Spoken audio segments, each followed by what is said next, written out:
دریا کا پانی پیاسوں سے زیادہ دور نہ تھا، بہتے ہوئے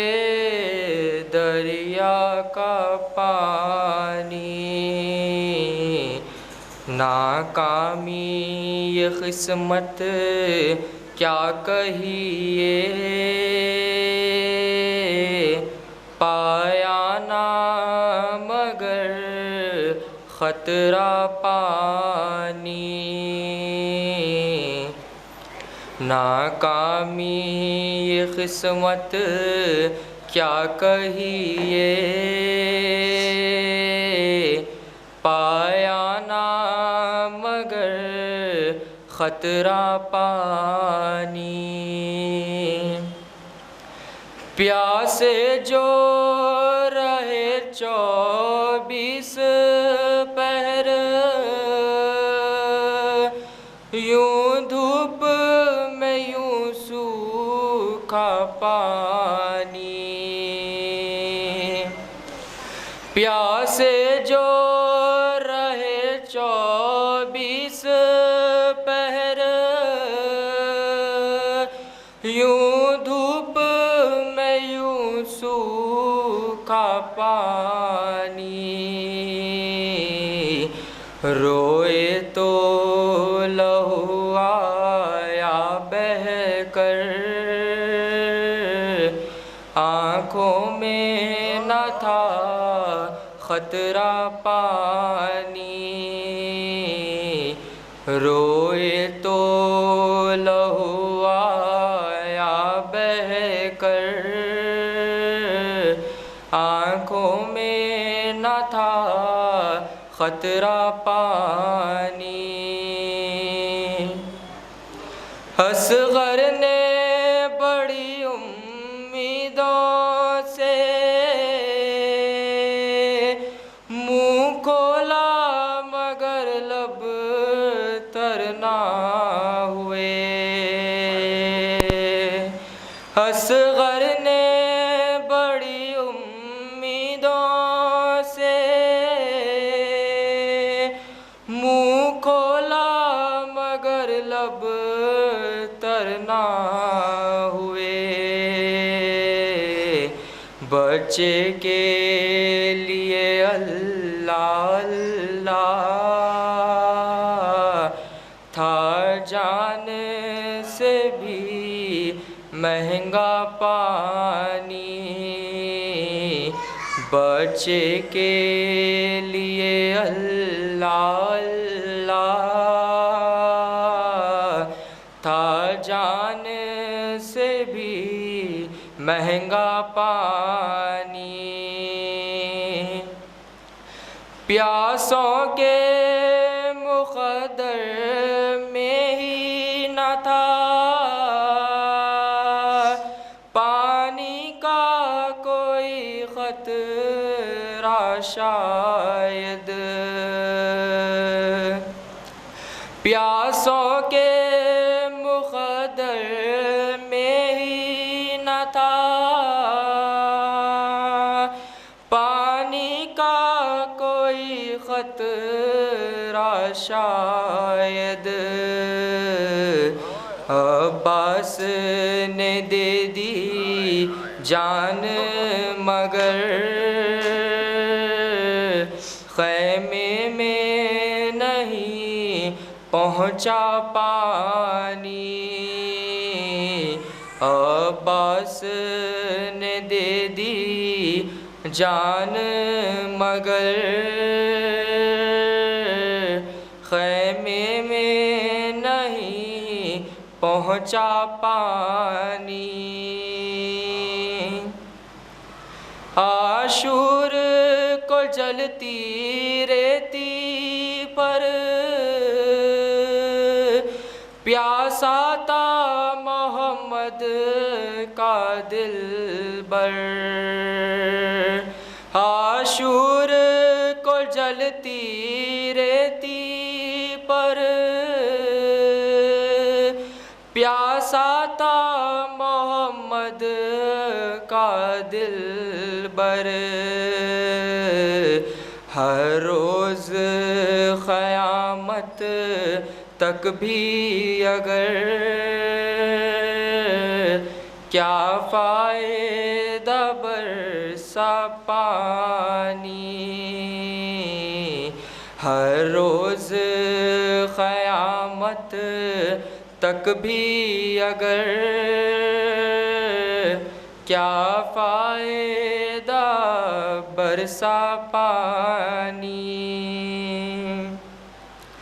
عباس کے ہونٹوں کے چھالے کہتے ہیں امام بے کس سے، عباس کے ہونٹوں کے چھالے کہتے ہیں امام بے کس سے، قبضے میں تغازی کے دریا لیکن نہ پیا خطرہ پانی، قبضے میں تغازی کے دریا لیکن نہ پیا خطرہ پانی، پتھر کے جگر بھی آب ہوئے، مقتل میں نثارا داروئے، پتھر کے جگر آب ہوئے، مقتل میں نثارا داروئے، ہونٹوں پہ پھرا کر اپنی زبان بے شیر نے جب مانگا پانی، ہونٹوں پہ پھرا کر اپنی زبان بے شیر نے جب مانگا پانی، کچھ اس سے زیادہ ہو نہ سکا، مجبور تھا دریا کیا کرتا، کچھ اس سے زیادہ ہو نہ سکا، مجبور تھا دریا کیا کرتا، پانی کے لیے تڑپے اصغر، اصغر کے لیے تڑپا پانی،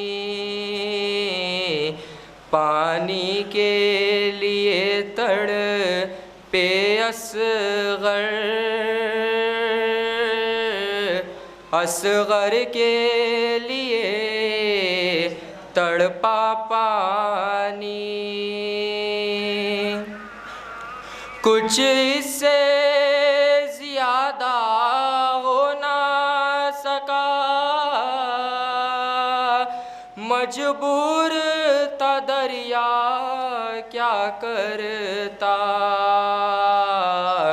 پانی کے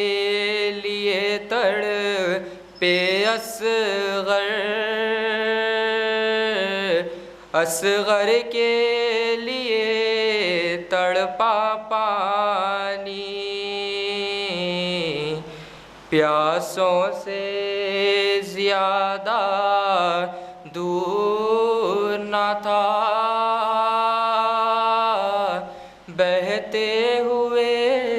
دریا کا پانی۔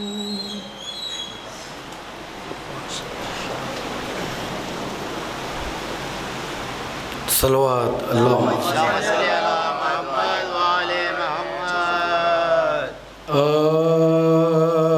مجرئی پیدا ہوا تھا سمسن کے واسطے اور بنا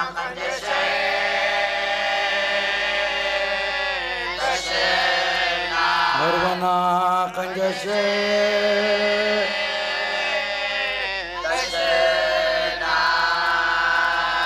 فلک زینب کو تو نے کیوں پھرایا در بدار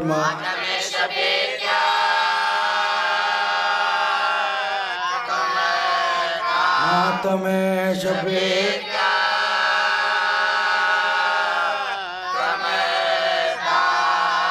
ہو کے زخم میں جب گرا گھوڑے سے نے بوترا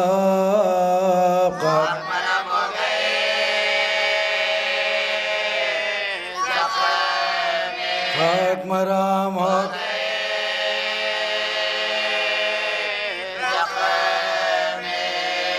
جس گھڑی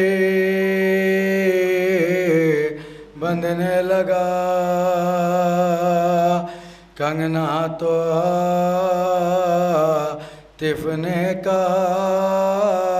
دست کبریٰ میں جگہ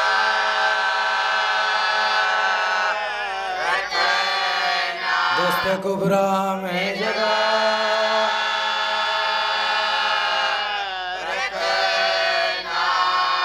بے کفان تالاشے نوشہرن میں اے فلک مو چھپانے کو نہ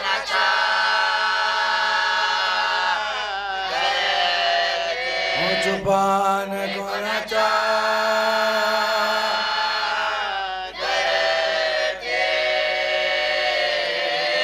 دلہن کے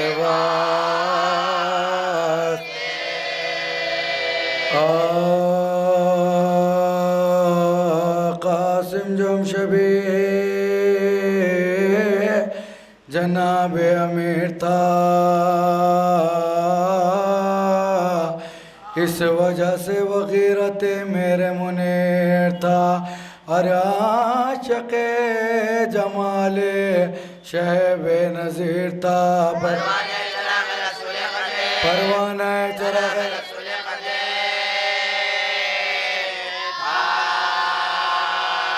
اکبر سے کہتا تھا کہ چچا تو امام ہے اے بھائی جان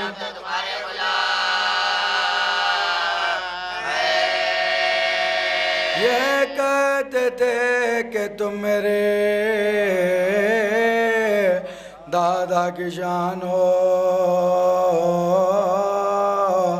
دل ہو جگر آنکھوں بھائی کی جان ہو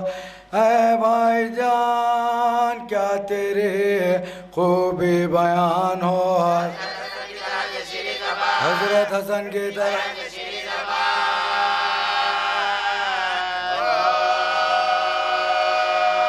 پھر پیار سے ہاتھوں کو گردان میں ڈال کے کہتے تھے قتلوں میں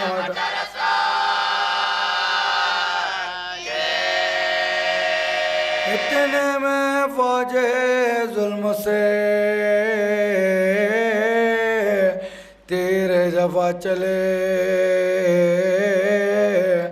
اور یہاں سے پیشوائی کو اہل وفا چلے آئے خدا کی سمت سے سوئے خدا چلے کہتے تھے شاید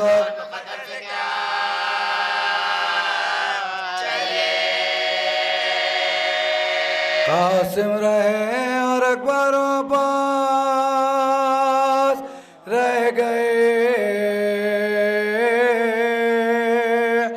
70 دو تن میں 3 جوان پاس رہے اس غم سے جو حسین کی حالت ہوئی تباہ تب ہاتھ پکڑے خیمے میں قاسم کو لاشا زینب سے پھر یہ بولے امام فلک پناہ در پیش ہم کو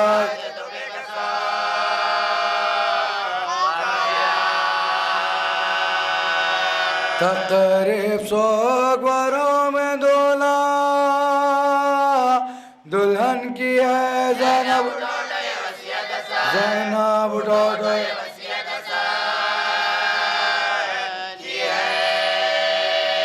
ابن حسن کو لاکے لباس حسن پہنا قاسم کی ماں کو مادر کبریٰ کو جال دلا وہ بولے جان بوجھ کے بھیا نہ یہ سنا اس کام کے لیے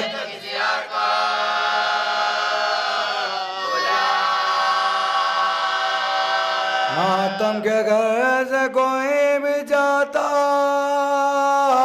ہے بیاہ میں بیٹو موئی تو کوئی بلا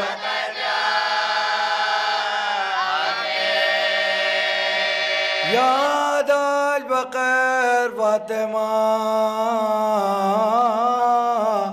صغرا نہیں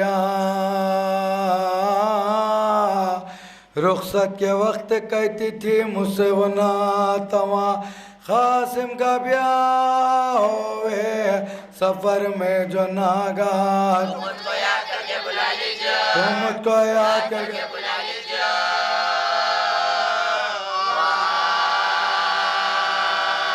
افسوس کی جگہ ہے کوئی نہ ماں پر نہیں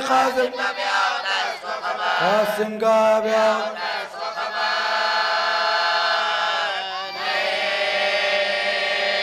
شہن کا بنا تردد کرو ذرا ماتم کا اپنے بیٹوں کے عذر ہے بجا یہ عقد بھی ہے فدیہ ہے صبت رسول کا شادی کو جوال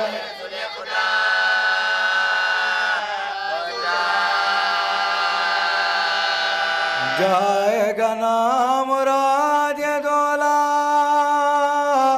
جہان سے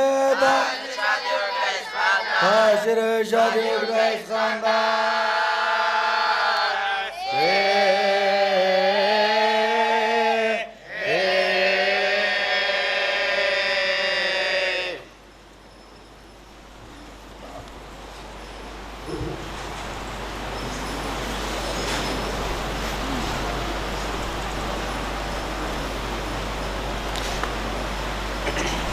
صلوات اللہم صلی اللہ محمد وآلہ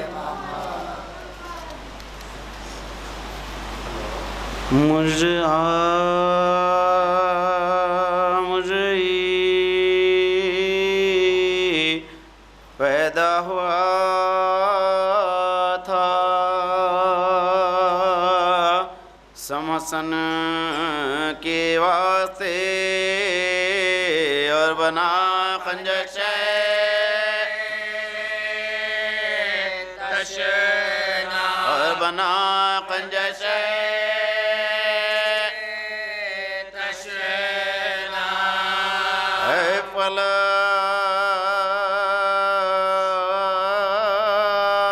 زینب کو تو نے کیوں پھرا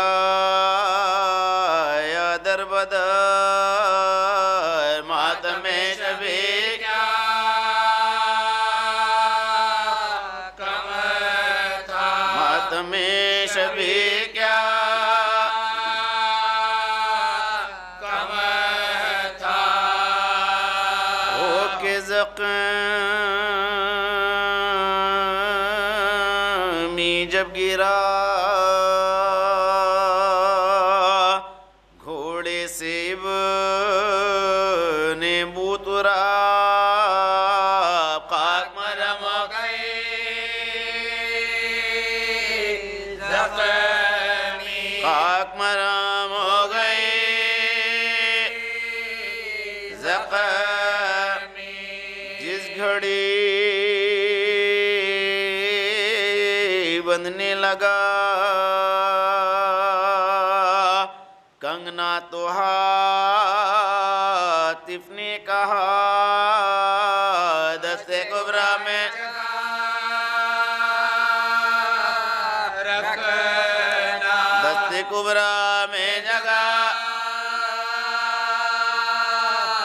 رکھنا شمر سے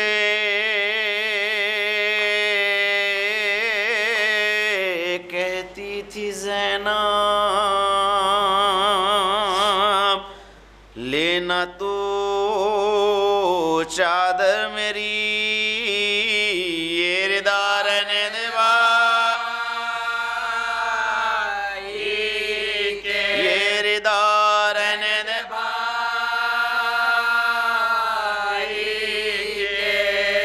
بے کفن تلاشے نوشہرن میں پلا مجھ چھپانے کو نہ چادر تھی مجھ پانے کو نہ چادر تھے دلہن کے واسطے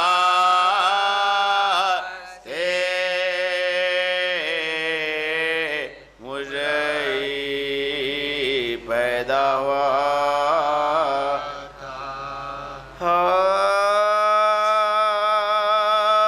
نرغاہ دل برے حسن سبز پوش پر چاروں طرف تیروں کی بوچھار جوش پر دل پسینہ کا زخم پہلو پادو سیرے کی سب کٹے ہوئے لڑائیں جو سیرے کی سب کٹے ہوئے لڑائیں جو ہوش پر تلوارن میں دولہ کا موقعوں سے دھوتی ہے خیمے میں غلے دلہن میں ہوتی ہے سکاٹ نے ادھر سے بڑھے فوج کے سوار دوڑے ادھر سے شالم کر کے ذوالفقار تھے ساتھ ساتھ اکبرو عباس نامدار دہشت تین کی باغے ستار دہشت تین شیروں کی باغے ستار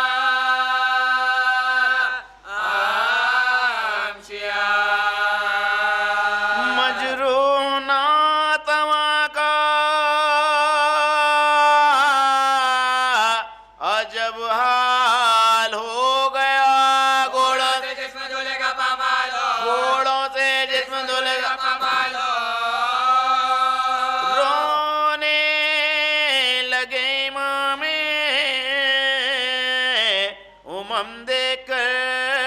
یہ حال لاشا اٹھا کے لے چلے آخر بسد ملال ایک دو قدم بڑھا تھا رسول خدا کا لال اٹ کی جو آئے مر گیا اٹ کی جو آئے مر گئے ہوش کے ساتھ گودی میں شے کی آئے وہ کملا کے رہ گئے بادلوں بھرے ہوئے کرا کے رہے بادلوں بھرے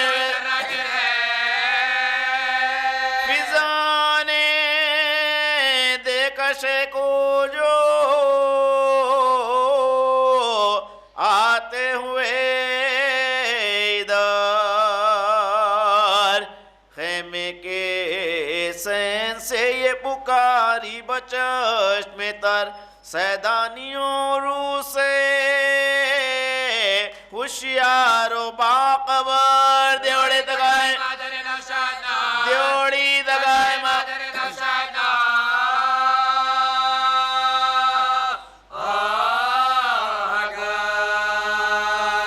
فاقوں سے ہے نڈال قدم لڑ کھڑاتے مسند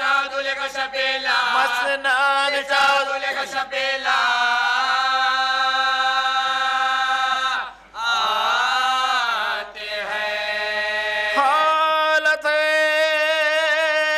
غم سے غیر شہ خوش قصال کی ہے جوانی قاسم یوسف جمال کی پوشاکوں سے سرخ اس نونہال کی آؤ برائے آؤ برا دیکھ لو شبر گلا آؤ برا دیکھ لو شبر گلا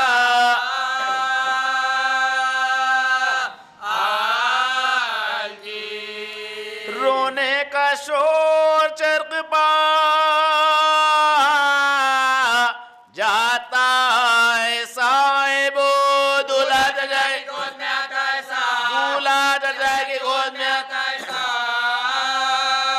فضانے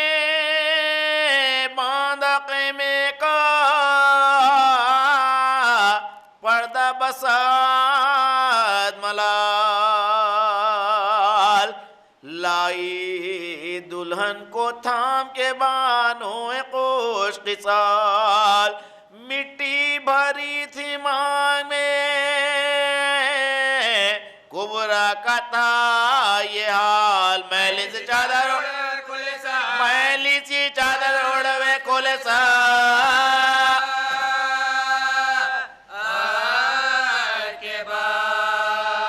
دکھلا کے زخم سب جسد پاش پاش کے بٹھلا دیا روز بٹھلا دیا روز کو جس دم دلہن نے دولہا کے زخموں پر کی نظر کانپا کلیجہ اشک بے شقوا جگر قدموں کے سمت جھکے بولی وہ نوگر صاحب اٹھو میلر صاحب اٹھو میلر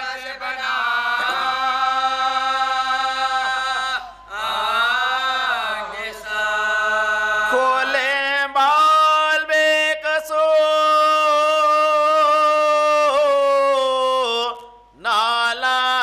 کو دیکھ لو تم بھی ہمارے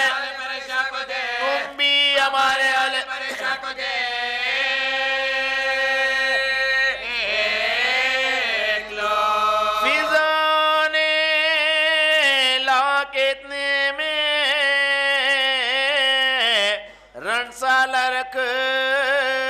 دیا دولہا کی ماں نے ہاتھ میں اس کو اٹھا لیا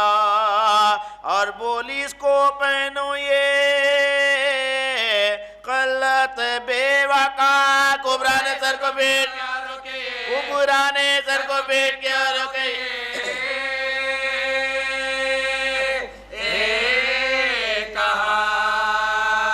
اب کیوں لباس بیووں کا مجھ کو پیناتے دلہن بنا کے کیا کوئی بیوہ دلہن بنا کے کیا کوئی بیوہ دلہن بنا کے کیا کوئی بیوہ بنا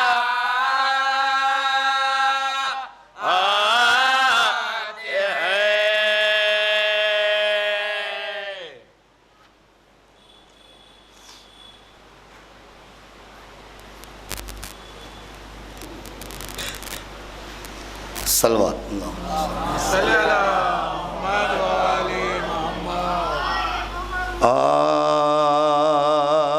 کفن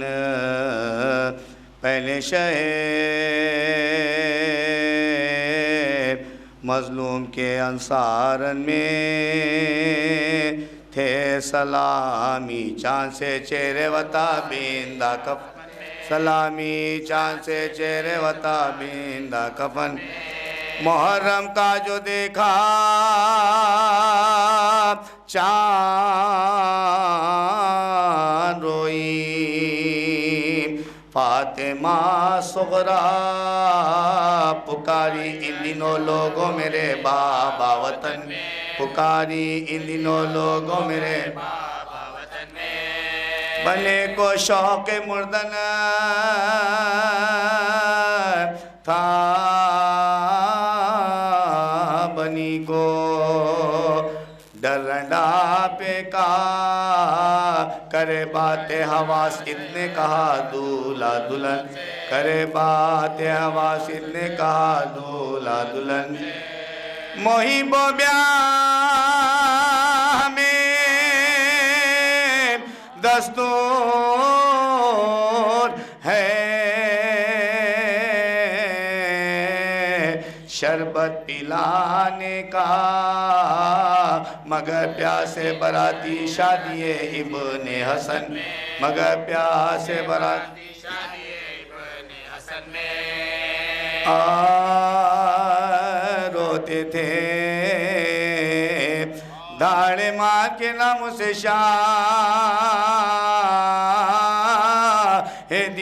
شاہدین آیا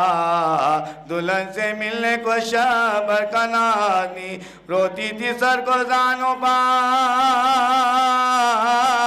رکھے وہ میں جبھی صدمے سے ہل گیا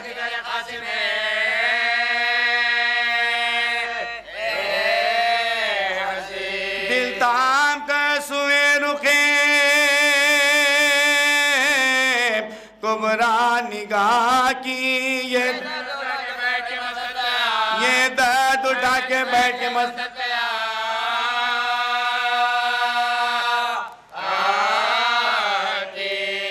رکھ کر دلہن کے ماتھے پا ہاتھ اپنا یوں کہا سر کو اٹھاؤ روتی ہو کیوں تم پا میں فدا صاحب تمہارے باپ نے تو ہم کو دی رضا دو تم نے جنگ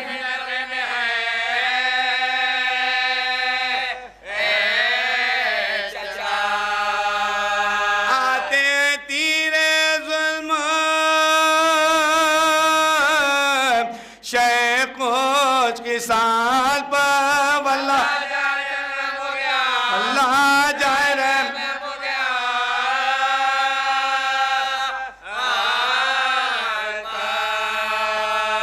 ابن حسن باتوں میں کھولا بہت مگر خفلے دہن حیاتی نہ بولی وہ نو اگر دلہا نے جب کے رکھ دیا جھک کر قدم پس پہلو میں دل تڑپ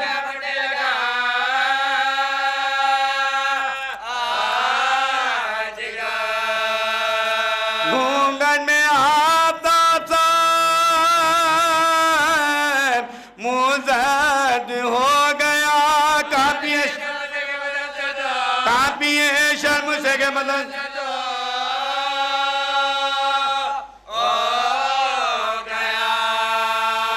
آقر ماں کے اشکیے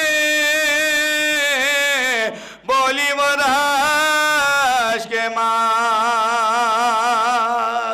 لٹتے ہیں بچپنے میں کہے کیا زمان سے آ چھوڑا جب آپ نے تو ہمارا کہانی با خدمت میں تھا کہ خیز ستم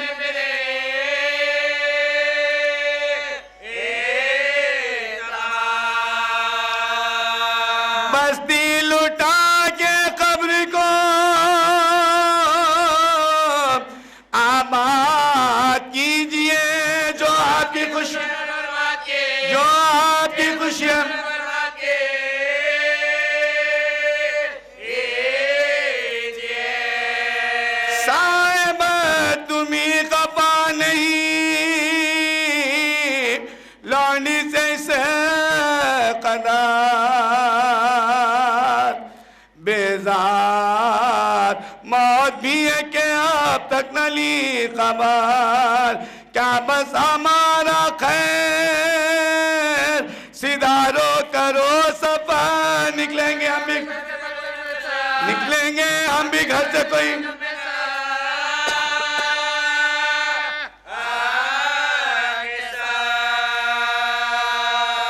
چالے ہمارے سب سے جدا ہے زمانے میں تم ہوں گے قتل کا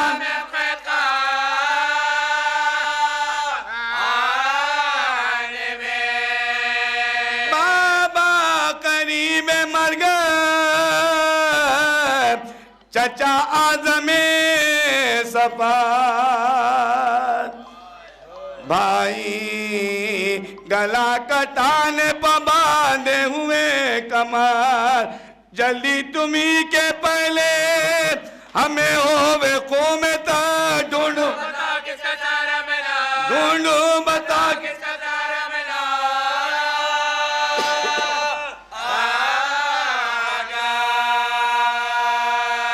دو کچھ جواب پاؤ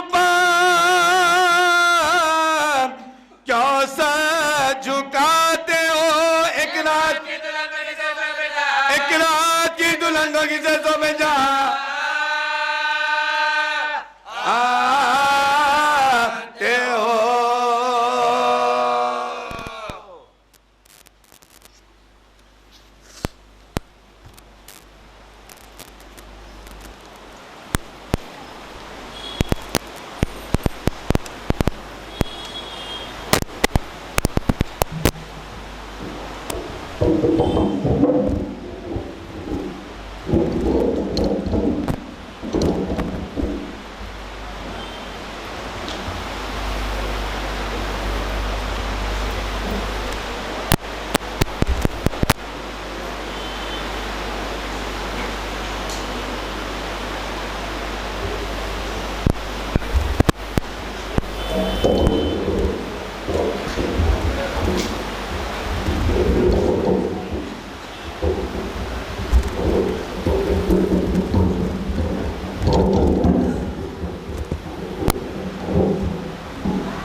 اعوذ باللہ من الشیطان الرجیم بسم اللہ الرحمن الرحیم الحمدللہ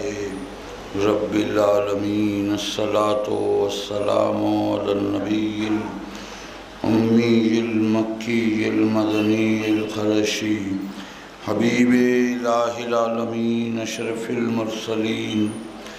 قاتم النبیین رحمت للعالمین ابی القاسم محمد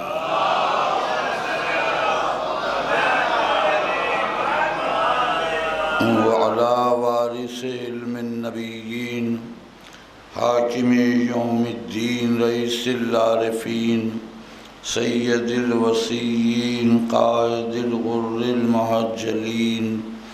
قاتل الكفار والمشرکین قاطع الناکسین والقاسطین مصداق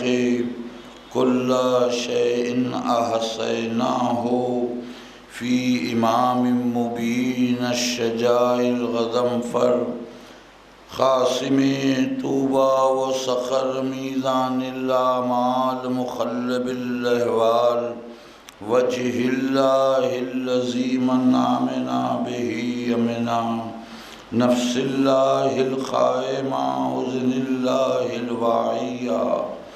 عين الله الناظرة حجة الله البالغة الإمام نجم الثاقب إمام المشارق والمغارب مظهر العجائب ومظهر الغرائب الذي حبه فرض على الحاضر والغائب اسد الله الغالب غالب على كل غالب مولانا و مولا الکونین امیر المومنین علی ابن ابی طالب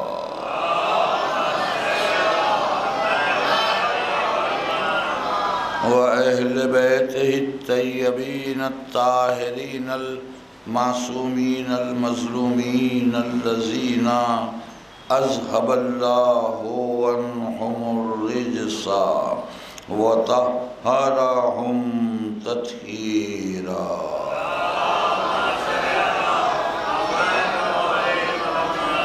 لعنت اللہ علی اعدائہم اجمعین من یومنا ھذا الی یوم الدین اما بعد فقد قال اللہ تبارک و تعالی فی کتابہ المقدس المبارک بسم اللہ الرحمن الرحیم قل لا اسألکم علیہ اجرا الا المودۃ فی القربى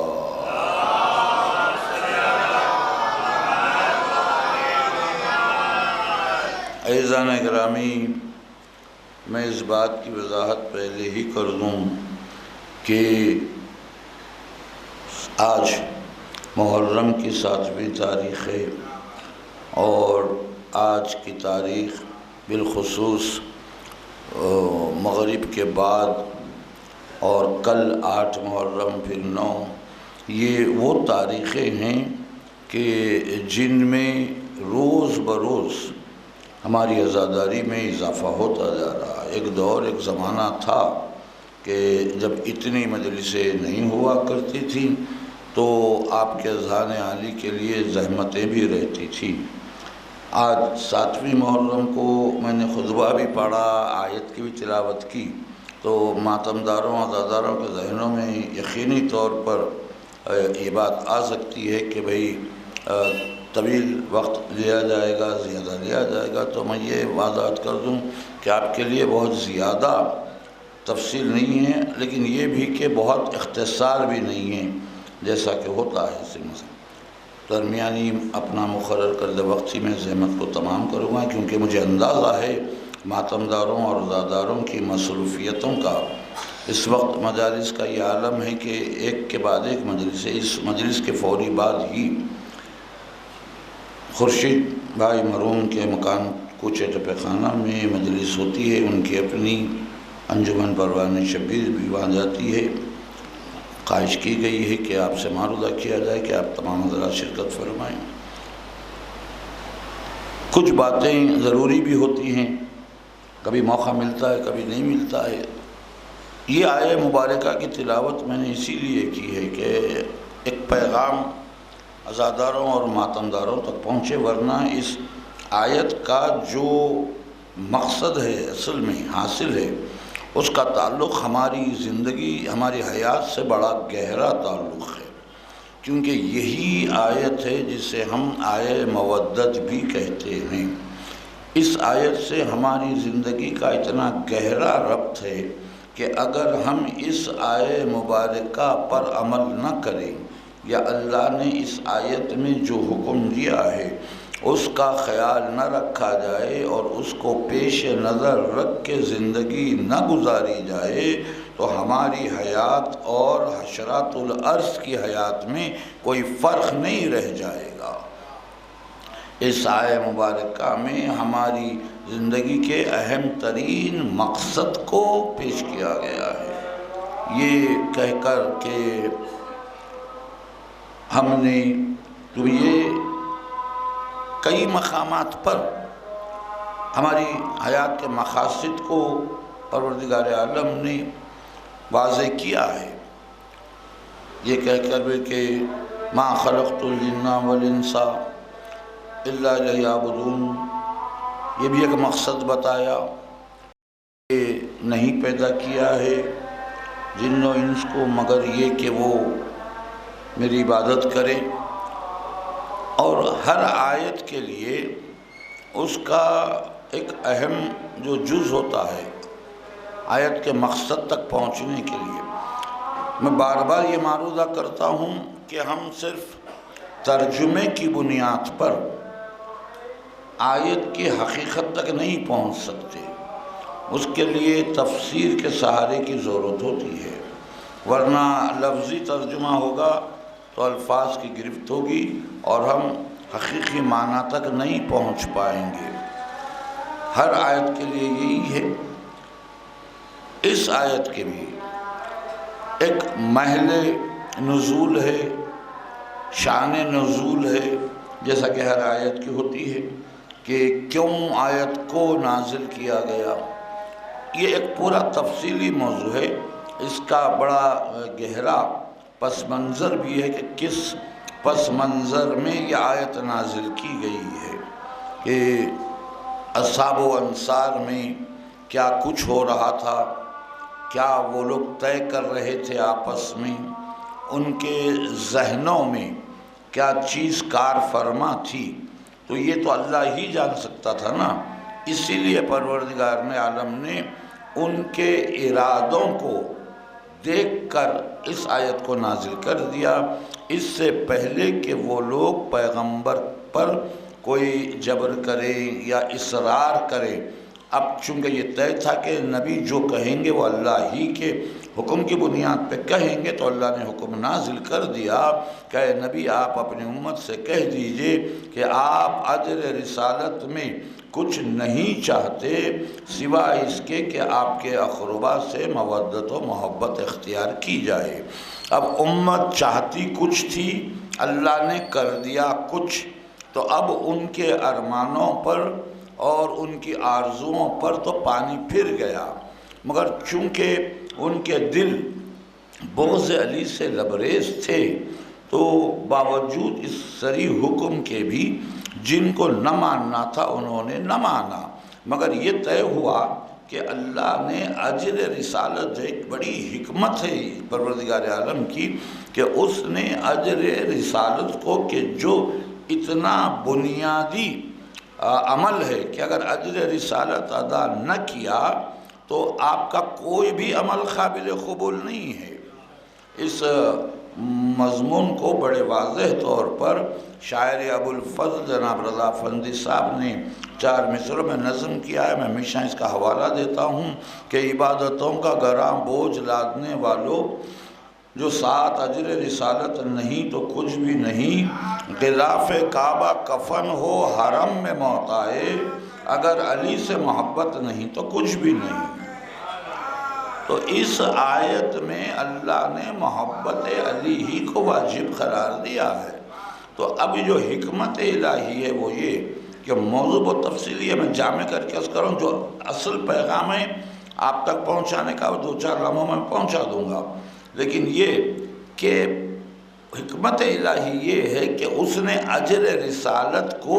کوئی عمل قرار نہیں دیا کہ یہ عمل کر لو تو اجر رسالت ادا ہو جائے گا۔ بے شمار اعمال ہیں جو خود اللہ نے واجب قرار دیے ہیں، لیکن کسی عمل کو اجر رسالت قرار نہیں دیا، بلکہ اجر رسالت ایک عقیدہ اور ایک جذبے کو قرار دیا کہ اس عقیدے پر قائم رہنا،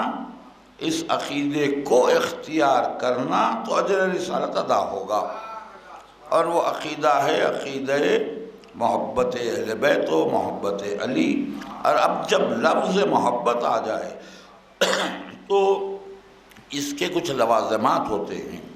محبت کے کچھ اجزاء ہیں جس کے بغیر دعویٰ محبت ہی بیکار ہو جاتا ہے۔ آپ کو ان سے محبت کا حکم دیا گیا ہے، اور آپ کی فطرت میں جو ہے وہ اپنوں سے محبت ہے، جن کو آپ اپنا سمجھیں، اپنا جانیں۔ ماں باپ ہے، ماں باپ سے محبت ہے، ماں باپ کو اولاد سے، کیونکہ ماں باپ اولاد کو بھی اپنا سمجھتے ہیں اور اولاد ماں باپ کو اپنا سمجھتی ہے۔ اس طرح محبت کے درجات ہیں، رشتے ہیں، بھائی بہن ہیں،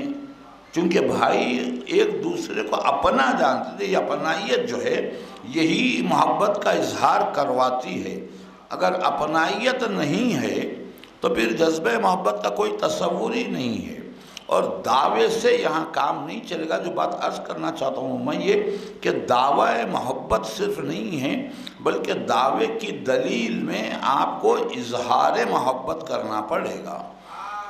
اور جن سے محبت کی جاتی ہے اگر آپ ان کے بارے میں کما حقہ علم نہ رکھیں تو آپ کے اظہار محبت میں نقص رہ جائے گا، کمی رہ جائے گی۔ باپ ہے، باپ سے آپ محبت کرتے ہیں، بڑی عقیدت کرتے ہیں، لیکن اگر آپ اپنے باپ ہی کی معرفت نہ رکھتے ہوں، آپ کو پتہ ہی نہیں کہ آپ کا باپ کیا چاہتا ہے، آپ سے کیا توقع رکھتا ہے، آپ سے کیا امیدیں اس کی وابستہ ہیں، اس کو اگر آپ نے پس پش ڈال دیا اور صرف آپ ان کے حکم کی تعمیل میں لگے رہے تو پھر یہ محبت نہیں ہے۔ اب یہاں سمجھ میں آتا ہے کہ محبت علم کے ساتھ ہو تو معرفت ہوتی ہے۔ تو آپ کو ان کی پسند اور ناپسند کا علم ہونا چاہیے۔ جب آپ کو پتہ چلے گا کہ وہ کیا چاہتے ہیں تو پھر آپ ان بنیادوں پر اگر اظہار محبت کریں گے تو ان کے لیے بھی مسرت کا باعث ہوگا، ان کے لیے بھی خوشی کا باعث ہوگا، اور آپ کی محبت بھی کامیابی کی منزلیں طے کرتی رہیں گی۔ یہ ایک اصول اور ایک قاعدہ قرار پاتا ہے کہ جن سے محبت ہوتی ہے ان کی معرفت کما حقہ ضروری ہے۔ آج دن میں بھی میں نے ایک مجلس میں اس جانب اشارہ کیا تھا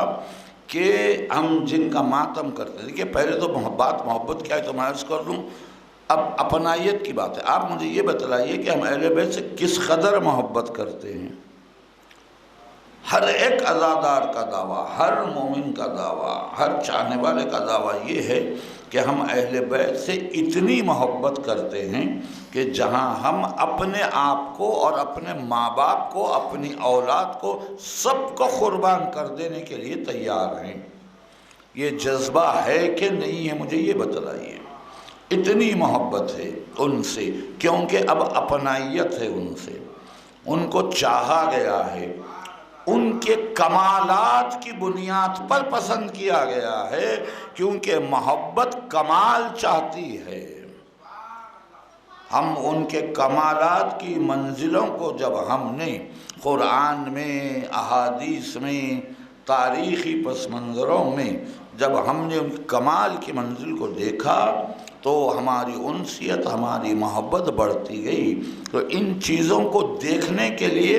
علم ضروری ہے، تو جتنا زیادہ علم ہوگا اتنی زیادہ معرفت ہوگی، جتنی زیادہ معرفت ہوگی اتنی زیادہ محبت ہوگی۔ اگر ہم اپنی محبت میں اضافہ کرنا چاہتے ہیں تو آپ کو معرفت بڑھانی پڑے گی، معرفت میں اضافہ چاہتے ہیں تو آپ کو اپنے علم میں اضافہ کرنا پڑے گا، جاننا پڑے گا وہ کیا چاہتے ہیں۔ اب ہم ماں باپ کے لیے سوچتے ہیں کہ ہمارے ماں باپ کو اگر خوش کرنا ہے تو کیا کیا جائے، ان کو راضی کرنا ہے تو کیا کیا جائے، تو ان کی پسند اور ناپسند کو پیش نظر رکھا جاتا ہے۔ اہل بیت کی منزل تو بہت آگے کی ہے ان سے، تو کیا ہمیں اہل بیت کی پسند کو پیش نظر رکھ کے محبت کا اظہار نہیں کرنا ہے؟ کیا ہمیں ان کی مرضی کو دیکھ کر ان سے محبت کا اظہار نہیں کرنا ہے؟ تو ماننا پڑے گا کہ اس بات کا بھی خیال رکھنا پڑے گا کہ وہ کیا چاہتے۔ تو توقع کی بات اگر ہے تو میں آپ کو عرض کروں، ہمارے جتنے ائمہ گزرے ہیں ہر امام کے اقوال میں آپ کو یہ ملے گا کہ وہ اپنے چاہنے والوں سے کیسی توقع رکھتے ہیں۔ میں ایک ہی مثال دوں گا آپ کو تاکہ بات تھوڑی سی واضح ہو جائے، پھر آپ اس کے بارے میں اور غور کر لیں۔ چھٹے امام جعفر صادق علیہ السلام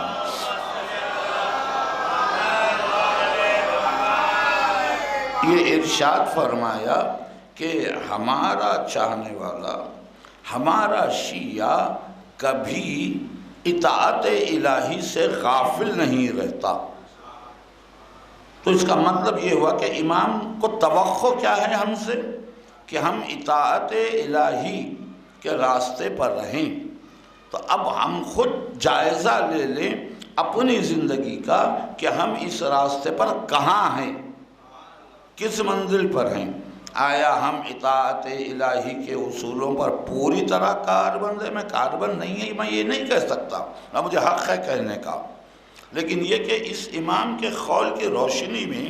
آپ غور کریں کہ ہم کس منزل پر، کس مقام پر ہیں اللہ کی اطاعت کے راستے میں۔ تو ہم جب ماں باپ ہم سے توقع رکھتے ہیں تو ہمارے ائمہ بھی ہم سے توقع رکھتے ہیں۔ خود یہ دن، یہ ایام جس مظلوم کے ماتم کے ہیں بنیادی طور پر، فاطمہ کے لال حسین ابن علی کے، تو خود حسین بھی یہی چاہتے ہیں۔ حسین نے کئی مقامات پر کہا ہے کہ میری شہادت اور واقع کربلا کے مقصد کی معرفت کے بغیر کوئی عمل نہ کیا جائے۔ آپ ایک کام کرے جا رہے ہیں، ایک عمل کیے جا رہے ہیں، بے شک وہ عمل بہت اچھا ہے، اس میں کوئی دو رائے ہے ہی نہیں، ہو بھی نہیں سکتی۔ جو لوگ اس کو بیکار کہتے ہیں وہ جہنمی ہیں، طے شدہ بات ہے۔ آپ کا عمل رائے گا نہیں جائے گا، آپ کا عمل بیکار نہیں جائے گا۔ آپ ایک عمل تو کیے جا رہے ہیں، آپ کی نیت صادق ہے، مگر کیا کیا جائے کہ آپ کما حق اس کی معرفت ہی نہیں رکھتے کہ وہ ہے کیا۔ مقصد شہادت حسین کو دنیا والوں نے بغض کی بنیاد پر نقصان پہنچایا، بغض کی بنیاد پر محدود کر دیا، چاہنے والوں نے لاپرواہی کی بنیاد پر محدود کر دیا۔ عمدن نہیں کیا، ارادتن نہیں کیا، لیکن توجہ نہیں دی تو مقصد محدود ہو گیا۔ لیکن جن کی نظر گہری تھی، جو جانتے تھے حقیقت مقصد حسین کیا، انہوں نے تو ایسی بات کہہ دی ہے کہ آج 600 سال کے بعد بھی کسی کی جرت نہیں ہوئی کہ کوئی اعتراض کرے کہ یہ آپ کیسے کہہ رہے ہیں۔ جیسے خواجہ اجمیری کے جو مصرے ہیں، شاہست حسین بادشاہ حسین، اس کا ایک مصرع میں آپ کو بتاؤں، جو جانتے ہیں آپ بھی واقف ہیں، کہ حقا کے بنا لا الہ ہست حسین، کہ حق کی بنا حسین نے کی ہے۔ تو اب سوال یہ پیدا ہوتا ہے کہ اگر حسین نے دین حق کی، حقا کے بنا لا الہ، اگر لا الہ کی بنا حسین نے رکھی تو پیغمبر نے کیا کیا تھا پھر؟ سوال یہ پیدا ہوتا ہے نا۔ واقعہ کربلا سے 50 سال پہلے پیغمبر اسلام نے کیا کیا تھا اگر بنیاد حسین نے رکھی ہے؟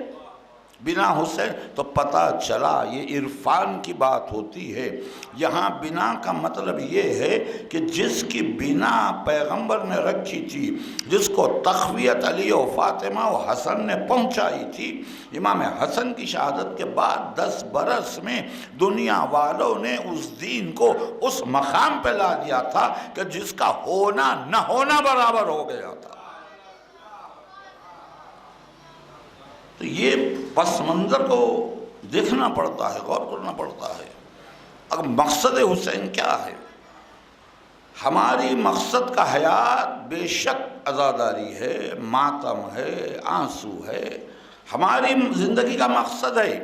لیکن یہ ماتم، یہ عزاداری، یہ آنسو مقصد حسین کے عرفان کے ساتھ ہو تو پھر لطف ماتم بھی ہے، لطف اشک فشانی بھی ہے۔ اب دنیا یہ سوچے گی بھئی الفاظ ہیں، زبان ہیں، کیا کیا جائے؟ لطف کاہے کا ہے؟ رونے میں کاہے کا لطف ہے؟ تو یہاں پر لطف کے معنی جو ہے نا ذائقے سے نہیں ہیں،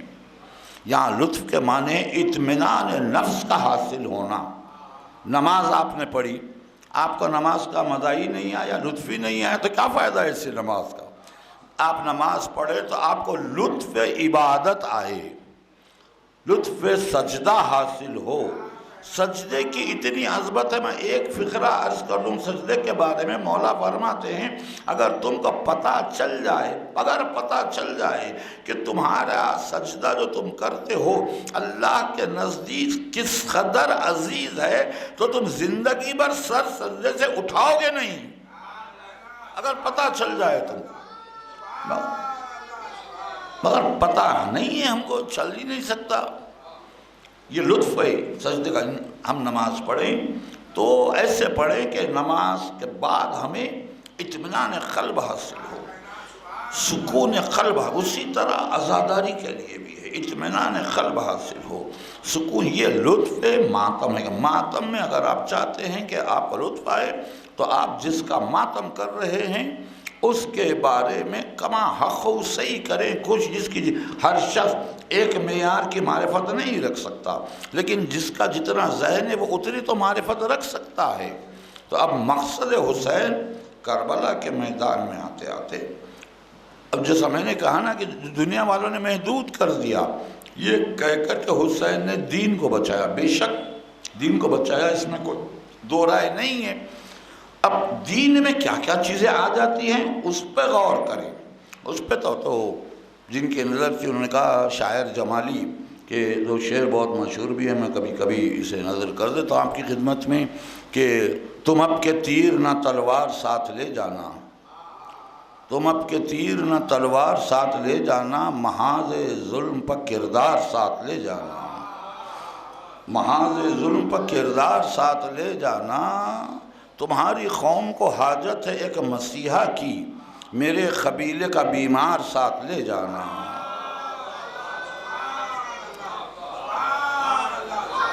تو گہری نگاہ رکھنے والے سفر امام حسین پر، مقصد امام حسین پر، حسین کربلا کے میدان میں ہتھیاروں کا ڈھیر لے کر نہیں گئے تھے، ذخیرہ کردار لے کر گئے تھے، کردار کا ذخیرہ لے گئے تھے، اخلاق کا ذخیرہ لے گئے تھے، تہذیب و تمدن اسلامی کا ذخیرہ لے کے گئے تھے،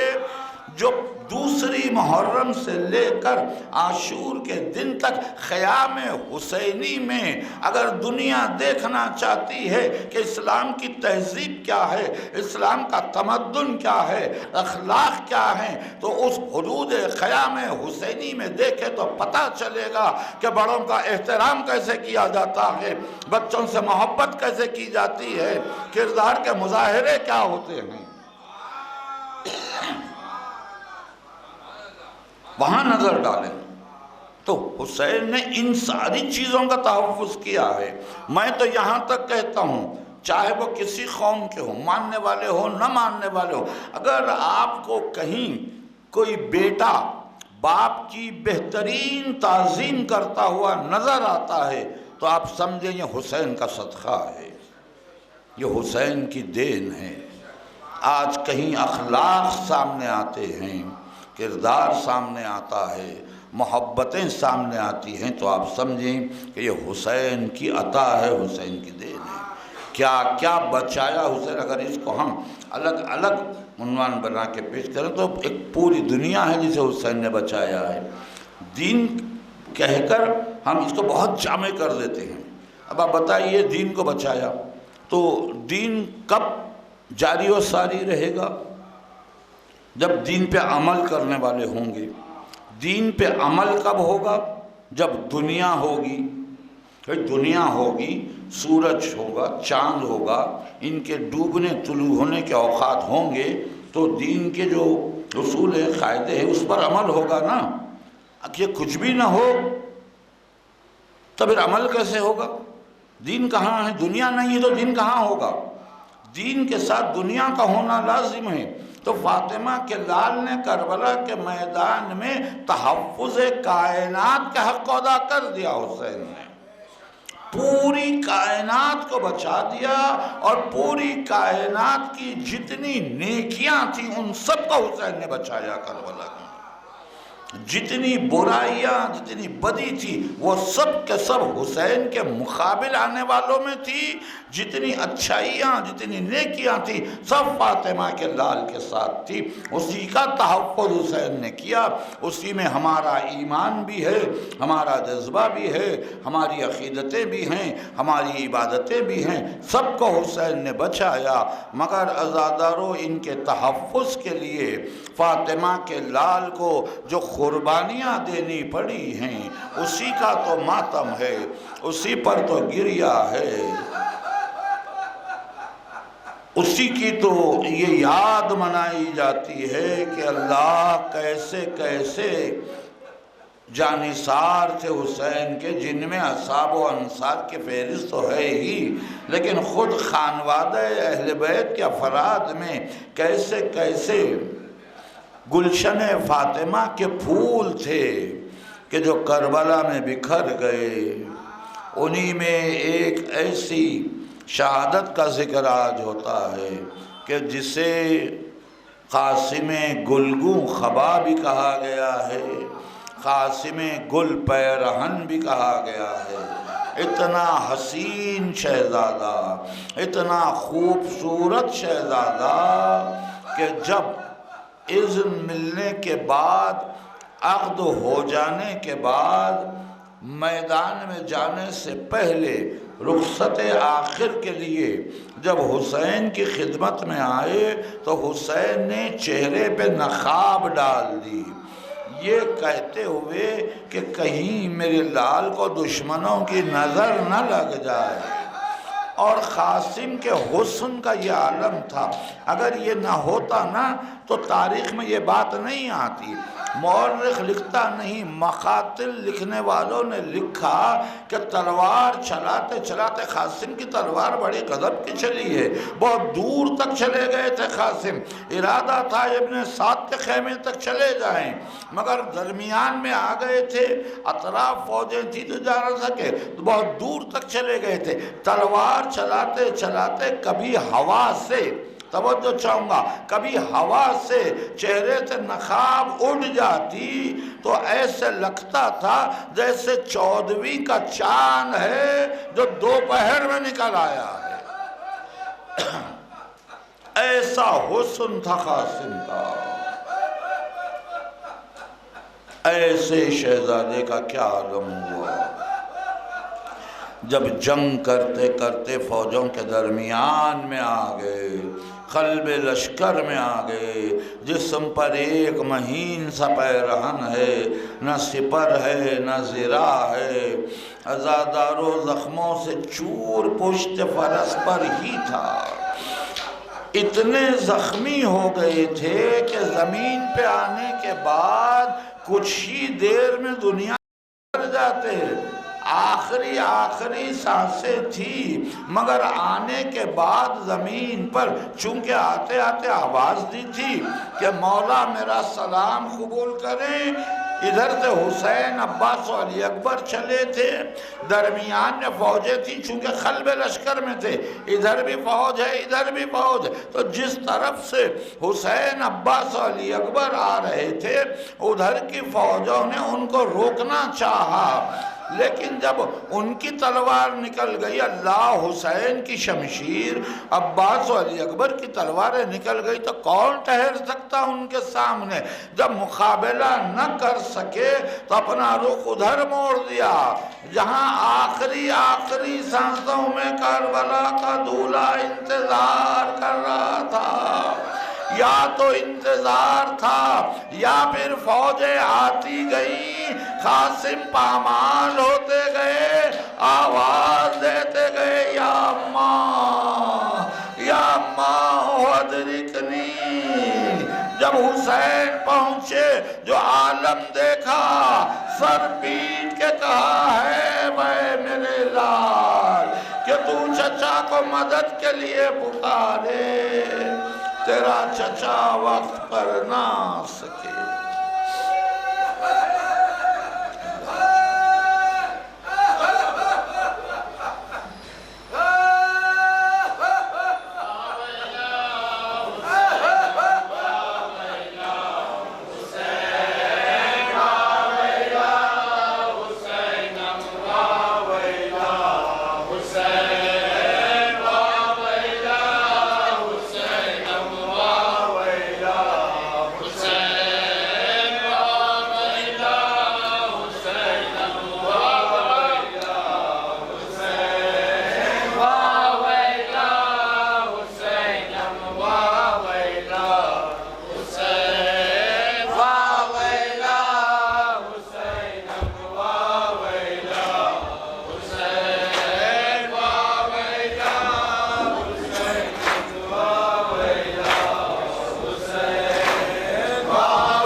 کربلا کے دولہا کا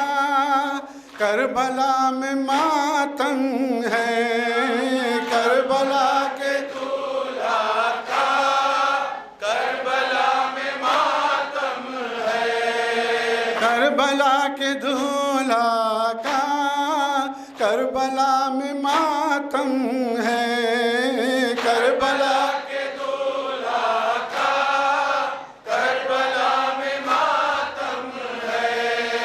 لاش پر بھتیجے کی پہنچے جس گھڑی سرور، حال وہ تھا دولہا کا، پھٹ گیا دل مضطر، رو پڑے کیا سے ہاں دیکھتے ہی وہ منظر، رو پڑے کیا سے ہاں دیکھتے ہی وہ منظر، پھول جیسے بکھرا ہو لاش کا یہ عالم ہے، کربلا کے دولہا کا کربلا میں ماتم ہے، کربلا کے دولہا کا کربلا میں ماتم ہے، دردناک ہے کتنا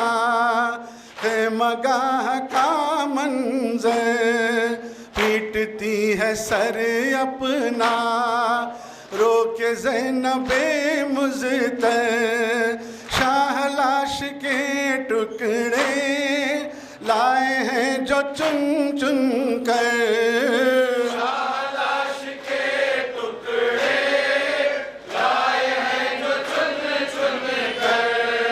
ہے مقام شادی کا ہر طرف مگر غم ہے، کربلا کے دولہا کا کربلا میں ماتم ہے، کربلا کے دولہا کا کربلا میں ماتم ہے، زندگی میں دولہا کا جسم ہو گیا پامال، لال ہو گیا خون میں حضرت حسن کا لال، ماں نے دیکھا آنکھوں سے اپنے لال کا یہ حال، ماں نے دیکھا آنکھوں سے اپنے لال کا یہ حال، شکر کا کیا سجدہ آنکھ بھی مگر نم ہے، کربلا کے دولہا کا کربلا میں ماتم ہے،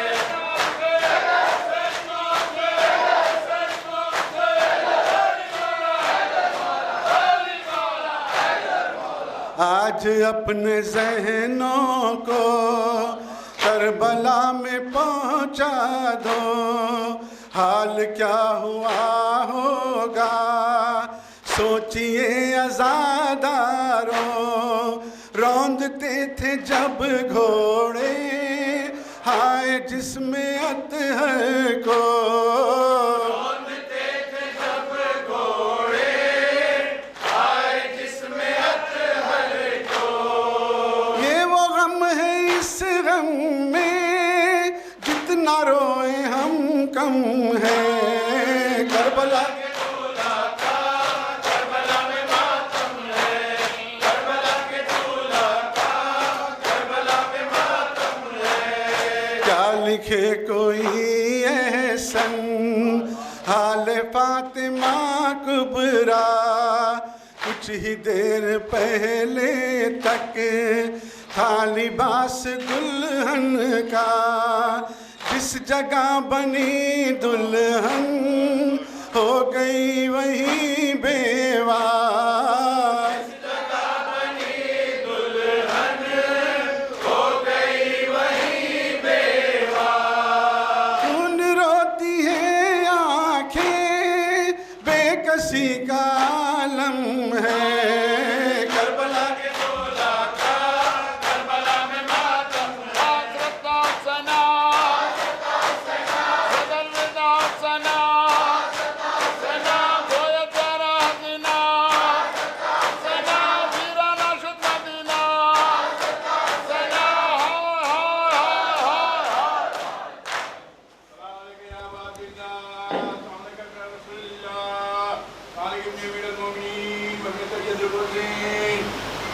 فاطمة الزهراء سيدة النساء العالمين عليك يا بطل الألباس من المؤمنين السلام عليك ورحمة الله وبركاته قال يا غريب الغرباء السلام عليك يا مؤمن الزوفاء الفراء ولدان يا ولد علي بن منصير الله السلام عليك ورحمة الله وبركاته قال يا طالب الزمان السلام عليك يا شريك القرآن السلام عليك يا إمام الحب والجان أجل الله تعالى فرجا الله تعالى مخرجا الله وبركاته